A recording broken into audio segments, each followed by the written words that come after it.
আপনার কোমরে কি প্রায়ই ব্যথা হয়? ঘুম থেকে উঠে অথবা কাজের সময় কি কোমরে টান লাগে? তাহলে আজকের ভিডিওটি আপনার জন্য। আজকে আমরা জানবো কোমর ব্যথা কেন হয়, কি কি কারণ থাকতে পারে, আর কিভাবে এটা প্রতিরোধ করা যায়। কোমর ব্যথা হওয়ার পিছনে অনেকগুলো কারণ থাকতে পারে।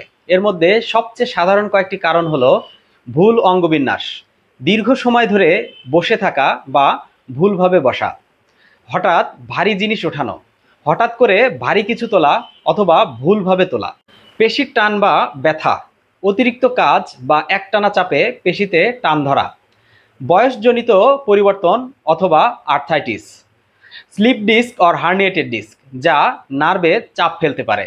যারা দিনে 8 থেকে 10 ঘন্টা ডেস্কে বসে কাজ করেন, যাদের শরীর চর্চা কম, যারা ঠিকমতো পানি খান না, তাদের কোমর ব্যথা হওয়ার সম্ভাবনা বেশি। এমনকি মোবাইল বা ল্যাপটপ ব্যবহার করার সময় আমরা যেভাবে কুঁজো হয়ে থাকি, সেটাও ব্যথা হওয়ার সম্ভাবনার বড় কারণ। ভালো খবর হলো বেশিরভাগ কোমর ব্যথা আমরা সহজ কিছু অভ্যাস দিয়ে প্রতিরোধ করতে পারি। সঠিক অঙ্গবিন্যাস বজায় রাখা, নিয়মিত স্ট্রেচিং ও ব্যায়াম, দীর্ঘ সময় বসে থাকলে মাঝে মাঝে উঠে দাঁড়ানো, শরীরের ওজন নিয়ন্ত্রণে রাখা, ভারী জিনিস উত্তোলনের সময় খুব সাবধানতা অবলম্বন করা।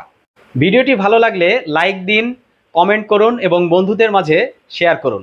আর স্বাস্থ্য বিষয়ক সুন্দর সুন্দর ভিডিও পেতে আমাদের চ্যানেলটি সাবস্ক্রাইব করতে ভুলবেন না। আর বিস্তারিত জানতে ভিজিট করুন redonpharma.com। ধন্যবাদ সবাইকে।